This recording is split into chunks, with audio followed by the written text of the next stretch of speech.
જગ્યા પણ નથી અને તમને પણ થોડો વેસ્ટ મળી જાય. ધ્વજારોહણ એટલે એક પ્રકારનો વિશિષ્ટ આવકાર છે. ધ્વજારોહણ એક પ્રકારનો આકર્ષણ છે. ધ્વજારોહણ કહે છે કે એક પ્રકારનો આધાર છે. ધ્વજારોહણ કહે છે કે એક પ્રકારનો આલંબન છે. અને ધ્વજારોહણ એક પ્રકારનું આશ્વાસન પણ છે. કહેવાને ભૂલેલાને પણ માર્ગ બતાવે તો કોણ ધજા બતાવે. એક વખતની વાત છે. કન્યાશ્રી વજયસિંહજી મહારાજ અમે બધા 60 ઠાણા કચ્છમાં વિચરતા ભદ્રેશ્વર જવાનું હતું. અને ત્યાં જતાં ભોળ ગામ આવ્યું અને ભોળથી ભદ્રેશ્વર નજીક થાય એટલે અમે આગલા દિવસે સાંજે નક્કી કરી લીધું કે આપણે ભદ્રેશ્વર શોર્ટકટ રસ્તે જવાનું. અને એના માટે ભૂમિઓ પણ નક્કી કરી લીધો. સવાર થઈ, અમારી બધી આવશ્યક ક્રિયા થઈ, બિહારનો સમય થયો અને 5 મિનિટ 10 મિનિટ થઈ પણ ભૂમિઓ આવ્યો. શું કરવાનું હવે? મારો ગુરુજ કે મહારાજ કે સાહેબ હાલો ને આપણે પાછે ખટ્ટે ભગવાનના નામથી હાલી જશું. અને અમારો સવારનો બિહાર શરૂ થયો. જતા કઈ વાંધો નહીં, આવી તો ગયા બરાબર.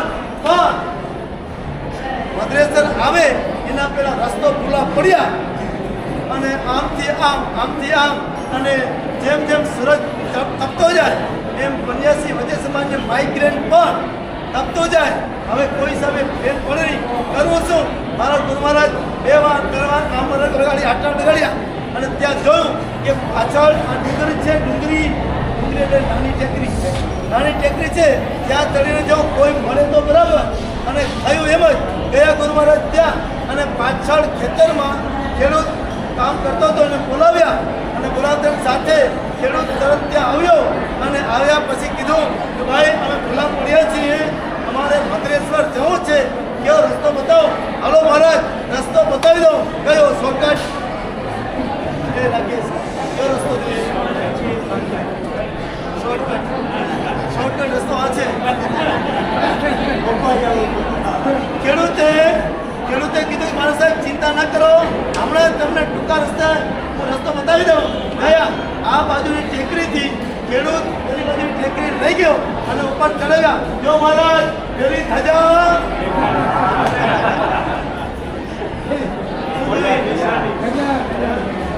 આવી રીતે બોલેલાને પણ ત્યાં નિશ્ચિત કરેલા સ્થાને પહોંચાડી એવી ધ્વજારોહણનું આજે આપણે બધાએ કર્યું. એટલા માટે અહીંયા કહે છે આમ કહેવાય 3 જુદા નામ કે સાલગીરી પણ કહેવાય, વર્ષગાંઠ પણ કહેવાય અને ધ્વજારોહણ પણ કહેવાય. તો આપણે સાલગીરી અને વર્ષગાંઠમાંથી કાંઈક તત્વજ્ઞાન લઈએ તો આપણા આત્મા માટે ઉદાર થશે. સાલગીરી થાય એટલે 1 વર્ષ પૂરું થયું. આપણે કહે છે સાલગીરીનો મતલબ એ કે આપણે દાદાગીરી બંધ કરીએ. દાદાગીરી કરીએ ને હવેથી નક્કી કરશું કે આપણાથી નબળો હોય એની સામે દાદાગીરી ક્યારે પણ કરવી નહીં. તો સાલગીરી પ્રમાણ ગણાશે. અને બીજા પ્રમાણ વર્ષગાંઠ. તો વર્ષગાંઠ એટલે 1 વર્ષ પૂરું થયું અહીંયા આપણે ગાંઠ આવી. આપણે કોઈની સાથે ગાંઠ રાખવી નહીં. તો આપણે સાચા અર્થમાં વર્ષગાંઠ ઉજવી કહેવાય. તો ગાંઠ કોની સાથે રાખવાની? ભાઈ સાથે ગાંઠ રાખવાની અને હડભાઈ સાથે. એટલે કહે છે ને કહેવત છે સાકવામાં સાઢું અને જમણમાં મારશે. તો આપણે આ ધ્વજારોહણના નિમિત્તે આવું એક આપણે સંકલ્પ કરીએ કે હું કોઈની સાથે દાદાગીરી કરીશ નહીં. તો સાલગીરી ઉજવ્યા પ્રમાણ ગણાશે. હું વર્ષગાંઠ ઉજવીને આવ્યો છું તો મારે હવે કોઈની સાથે વેરની ગાંઠ રાખવી નહીં. જો વેરની ગાંઠ રાખી હનુમાન પડ્યો તો ભવાંતરની અંદર કૂતરા અને બિલાડાના ભવની અંદર આપણે કર્મસત્તા મૂકી દેશે. માટે વર્ષગાંઠ કહે છે કે આપણે વેરની ગાંઠ છોડી અને આ વર્ષગાંઠ ઉજવીએ તો પ્રમાણ ગણાશે. અને આજના દિવસે આ બધો માહોલ દેખી રહ્યા છો ને, એમાં અમારા પારસભાઈની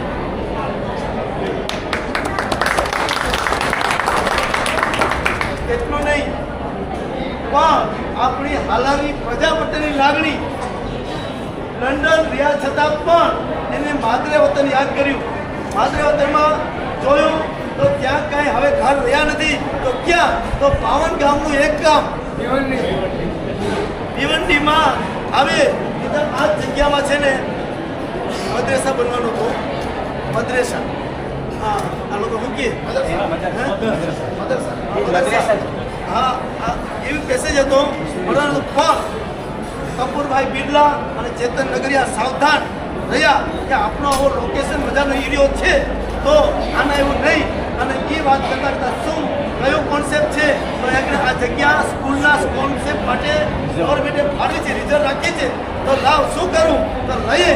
અને એ સમાચાર ચેતનભાઈએ ગુરુદેવને મોકલ્યા અને ત્યાં જ બનવાકર એવું છે ને પારસભાઈ પણ બેઠા હતા. સમાચાર આવ્યા અને એક પણ સેકન્ડ લગાડ્યા વિના પારસભાઈએ આ જગ્યા માટે એલોટમેન્ટ કરવા માટે લાભ લીધો. એ માટે આ જીના લઈ અને ઉપાસે મળ્યા છે. અછડી વિચારજો. જય નામ જય દેવ, જય નામ જય દેવ. તો આપણે એ જ વિચારવાનું છે કે પરદેશ રહ્યા છતાં પણ પોતાની ભૂમિકાને પોતાની જન્મભૂમિને યાદ કરીને આ આપણા માટે એક નજરાનું બનાવી દીધું છે. માટે છેલ્લા શબ્દો એમણે પણ હૈયામાં રાખ્યા હતા. ગુરુદેવ કુંતુર સરસરજી મહારાજા આજથી 42-43 વર્ષ પૂર્વે છેલ્લા સમયે એ જ ભાવના ભાવીને ગયા કે હેમરામ મહારાજ તમે કષ્ટ વેઠીને પણ અમારી હાલારની પ્રજાને ધર્મ પમાડવા તમે કષ્ટ વેઠીને પણ ધર્મ પમાડજો. એમણે આ વચન ઝીલી અને સાકાર કર્યું છે. તો આપણે પણ બધાએ આપણે આ રીતે ભાવનાથી આ રીતે આપણે કરશું તો આપણે મળેલું પ્રભુનું શાસન, મળેલો જૈન દર્શન, મળેલું પિતા કુટુંબનું બેસીને આલંબન આપણા હાથ માટે ઉપકારક બનશે. તો આપણે સૌ કોઈ આ રીતની હવે આજથી રાકેશ દાદાગીરી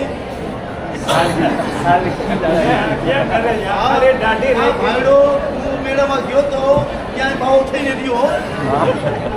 હા છે એટલે વિચારજો. તો આપણે દાદાગીરી છોડી દેશું અને પૂર્વની ગાંઠ, વેરની ગાંઠ, અનુબંધની ગાંઠ છોડી દઈ તો આપણે વર્ષગાંઠ પ્રમાણ ગણાશે. તો આજે હવે આ વર્ષગાંઠનું સંપન્ન થયું કાર્ય અને વિધાન છે મોટી શાંતિ સાંભળવી ત્યાં સુધી જગ્યા પણ થઈ જશે. પરિવારનું ગોમત કરવા છે.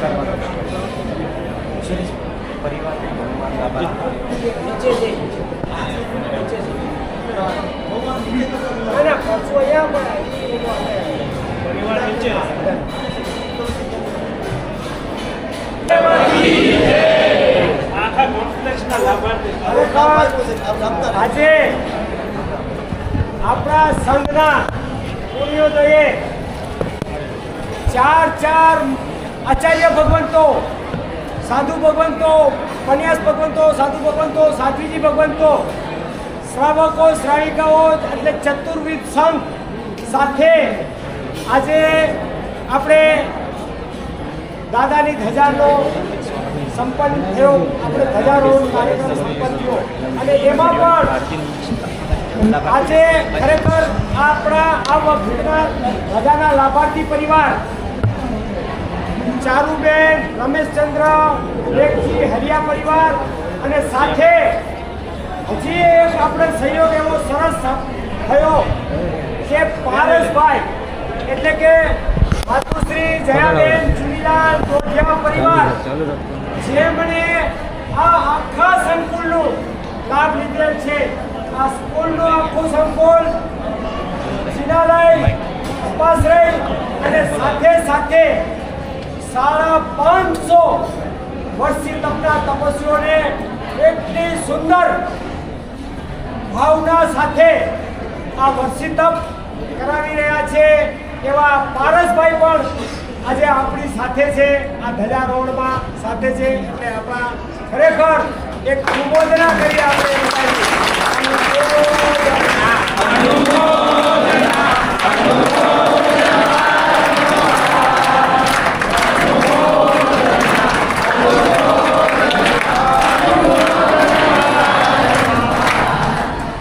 ખરેખર હું તો એમ કહીશ કે એમણે કેટલા ચડતા ભાવે કેટલા હૃદયમાં બિરાજમાન કરી અને આ દાદાને અહીં પધરાવ્યા છે, અહીં બિરાજમાન કર્યા છે કે જ્યારથી દાદાની અહીંયા પ્રતિષ્ઠા થઈ છે ત્યારથી આપણે સૌ જો નિહાળી રહ્યા છીએ આ સંઘની અંદર એટલા સરસ તપસ્યાઓ, આરાધનાઓ, અનુષ્ઠાનો, રવિવારીય પૂજાઓ, લગભગ રવિવારે તો મને લાગે છે લગભગ 400 જેવા બાળકો પ્લસ એના દાદા દાદી જે કોઈ રીતે પૂજા ના કરતા હોય તો પોઈત્રાને અહીંયા પૂજા કરવા લઈ આવે, કોઈ તો કે મને ગિફ્ટ મળવાની છે એટલે સાથે દાદી આવે કે દાદા આવે, બાપુજી આવે કે મમ્મી આવે, એ પણ તે દિવસે પૂજા કરે છે. એટલે એક નિમિત્ત પામીને આજે આ આપણું સંકુલ અને આ સર્વેનો એટલો બધો સહયોગ છે આ સંઘને. ખરેખર અમે પણ નતમસ્તક આપ સર્વેની ખૂબ ખૂબ ખૂબ ખૂબ અનુમોદના કરીએ છીએ. સાથે જ્યારે આ ભાવ સાથે પારસભાઈએ જે અનુષ્ઠાન અને ત્યારબાદ અમારા વર્ષિતપમાં પણ અમારી ઈચ્છા એવી હતી કે 180થી વધારે આપણે અહીં સમાવેશ નહીં કરી શકીએ, પણ એમનો ખરેખર એટલો આગ્રહ હતો વધારો અને અમને પણ આશ્ચર્ય થાય છે કે આપણે 200 પ્લસ વર્ષિતપ એટલે લગભગ 250 જેટલા શરૂઆત કરી અને એમાં ઓછામાં ઓછા જેને કોઈને મેડિકલી તકલીફ થઈ હોય એમણે જ પાયણા કર્યા છે. બાકી એક પણ તપસ્વીઓએ કોઈ એમ કોઈ પાયણું તો મને શક્તિ નથી એ રીતે એક પણ પાયણું નથી. આ ક્યારે સંભવ છે? જ્યારે હૃદયમાં દાદા અને ગુરુ મહારાજને પ્રતિષ્ઠિત કરી અને આ પારસભાઈ આવા ભાવ સાથે આવા અનુષ્ઠાન આવી તપસ્યાઓ કરાવી રહ્યા છે ત્યારે જ સંભવ છે એવું આપણે ચોક્કસ અમે માનીએ છીએ. સાથે અત્યારે ટાઈમ પણ થઈ ગયો છે અને અમારા બધા તપસ્વીઓ પણ આજે થનગની રહ્યા છે કે પારસભાઈ આપની સાથે એક અમારો ફોટો લેવો છે. એમને ખરેખર 10 મહિના થઈ ગયા, એમણે એક વખત એક સવાલ નથી કર્યો, એક વખત અહીં આવ્યા નથી અને આટલી સુંદર આરાધનાઓ થઈ રહી છે. બસ અમે જેટલો બિલ મોકલ્યો એ બીજે દી પેટ એક જણાનું પણ બાકી ન હોય એવું આવું આયોજન સાથે આ પારસભાઈ અહીં એટલી સરસ તપસ્યાઓ કરાવી રહ્યા છે, અનુષ્ઠાનો કરાવી રહ્યા છે અને અમને પણ વારંવાર એમના તરફથી એક હોય છે કે જોજો આ સંઘના ખૂબ સારા કાર્યો થાય અને જ્યાં ક્યાંય અમને જરૂર પડે એ અમને યાદ કરજો એવા સારા ભાવ સાથે આ પારસભાઈએ અને સાથે એમના જ પરિવાર એટલે એમના બનેવી પરિવારે ગયા વખતે આપણી પ્રતિષ્ઠા નામે ધજાનો ચઢાવો લીધો અને આજે એ પરિવાર પણ એ બધા એક જ પરિવાર છે લાગતા આ પરિવાર પણ રમેશભાઈ પણ કેટલા ટાઈમથી અમને ફોન કરે આપણી ધજાનું કેવી રીતે આયોજન થશે, શું થશે, કેમ કે એ લૂકે હોય એટલે એમને એવું ખબર ના પડે કે અહીંયા શું થશે, કેમ થશે. પણ આજે આપ નિહાળી રહ્યા છો કે આ જીત પ્રમાણે આપના ભાવ જેવા ચડતા ભાવ સાથે આપણે આ લાભ લીધો અને એ જ ચડતા ભાવ સાથે અમારા ભાવિકોએ પણ આ વસ્તુને વધાવી છે. અને સાથે આપણા આ નવા સંઘ સ્થાપન ટાઈમે આ પરિવારે બે તકતીનો પણ લાભ લીધો છે. આવા રમેશભાઈ પરિવાર સાધારણ ખાતે 2 તકતી 5,04,000ની 2 તકતીનો લાભ પણ આ પરિવારે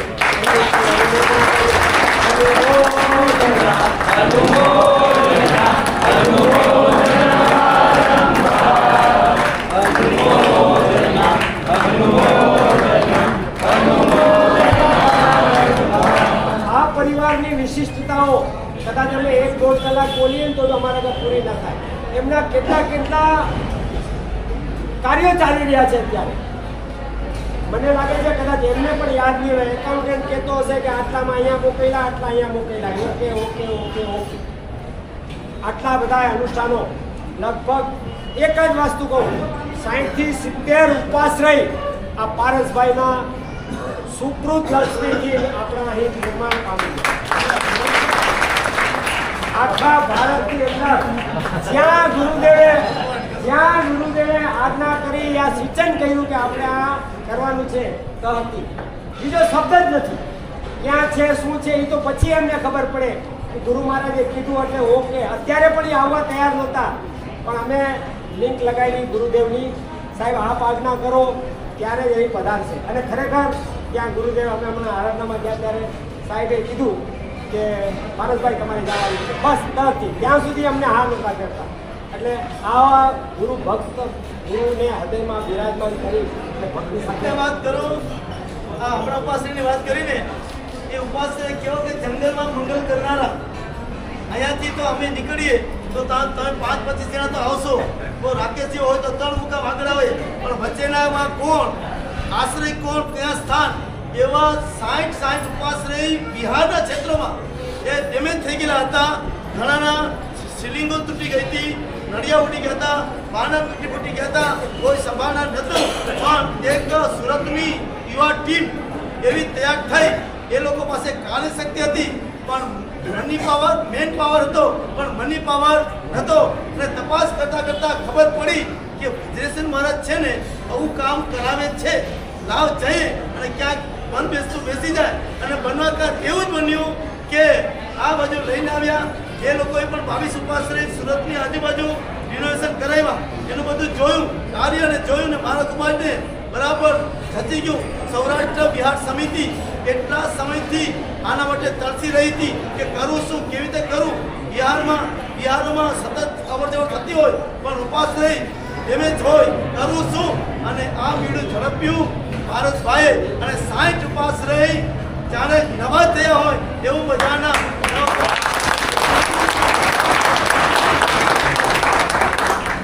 અને છેલ્લે સુરતની અંદર વેસુ વિસ્તારમાં મહાવીર ધામ બનેલું છે. એમાં મોટામાં મોટો એવો બધાનો લાભ લીધો કે જ્યાં 5 કરોડ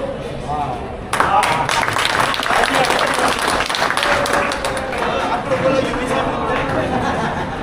આ સાહેબે એક ભૂલથી એક જગ્યાએનો આંકડો બોલ્યો છે, એક જ જગ્યાએ. એવા તો આપણા મૈત્રી વાસ્તેલે ધામ કયો, આપણું દ્વારકા જિનાલય, 52 જિનાલય કયો, એમપીમાં આશ્રમ કયો, એના આંકડા સાંભળીને પણ આપણે આશ્ચર્યચકિત થઈ જાય એવા આંકડાનું ડોનેશનો હર મહિને, અમુક જગ્યાએ તો મહિનાના લાખોના એમના બજેટ છે, એ પણ દર મહિને જાય છે. એટલે એમને પાછી એક વસ્તુ હોય, આ કાંઈ બોલવાનું નહીં, તમે બોલો એટલે અમને મજા ના આવે. પણ અમે રહી ના શકીએ. નાની મોટી વાત તો અમારે કેવી પડે ત્યારે જ બધાને ખબર પડે અને એવી અનુમોદના થાય. આપણા બધા તપસ્વીઓને પણ રિક્વેસ્ટ છે, હમણાં નીચે બી અમુક બેઠા છે અને બધાએ પારસભાઈ સાથે આપણે ગ્રુપ ફોટો નીચે લેશું દેરાસરની સામે. તો બધા બેસજો, થોડીક વારમાં આપણે કરશું. એની પહેલાં આપણે અહીંથી એક બહુમાન, હા, તો તો આ પારસભાઈ અહીં પધાર્યા છે. 1 વર્ષ સમજો આ પ્રતિષ્ઠા પછી, તો આજે એમનું બહુમાન આપણે અહીં કરીએ. શ્રી સંત એમનું કરશું, એમનું બી પહેલાં આપનું, પછી એમનું કરીએ. તો પારસભાઈ પધારશો. અને અમારા કૃષ્ણ અશોકભાઈ, હા, થોડા સ્ટેજ ખાલી કરી. ના ભલે ને, બેઠા શ્રમણ સંઘસ્ય શાંતિ રે ભવત ભાઈ શાંતિ નીચે બરોબર સૂચના કરી નહીંતર અશાંતિ થઈ જાય. એટલે શાંતિ રે ભવત નહીં, શાંતિ ર ભવત નહીં, શાંતિ અડધો બોલવાનું છે. ખાસ બધા ધ્યાન રાખે.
सहस्र माझ्या मुलीने किंवा तमाची मामूली सोडून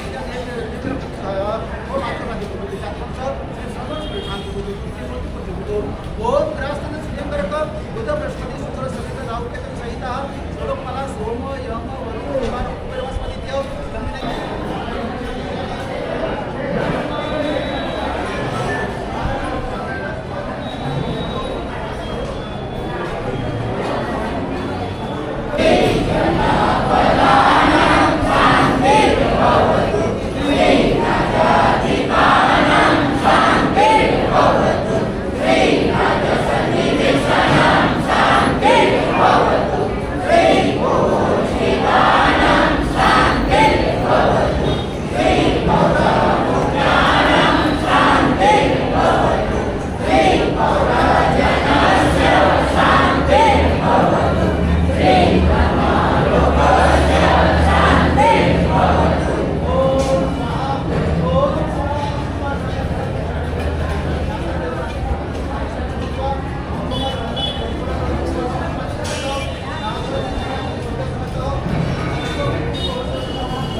एक संघની અંદર અમારે ત્યાં રોકાવાનું થયું ત્યાં આગળ એક સાધક આત્માને કોઈ એવા સંકેત મળ્યા કે આગામી ભવિષ્યમાં કંઈક પણ આખા વિશ્વ પર આપણા દેશ ઉપર અને આપણા સંઘો પર ચતુર્થી સંઘો પર આપત્તિ આવવાના સંભાવના છે એવા સંકેત મળે છે માટે એ ભાઈએ તો કીધું છે કે દરેક પરિવારમાં દરરોજ 1000 નૌકાર ગણાય તો એનો વાર પણ વાંકો વળી શકશે નહીં આપત્તિમાં તો કમ સે કમ આપણે જેટલા પણ આવ્યા છે આજે જેટલા પણ જમશું તો એમાં આજે 2 કામ કરવાના છે પરિવારમાં દરેક સભ્ય એક માળા ગણવાની અને આજે જેટલા જણા પણ અહીંયા જમે એક દિવસ માટે રાત્રિ ભોજનનો કોને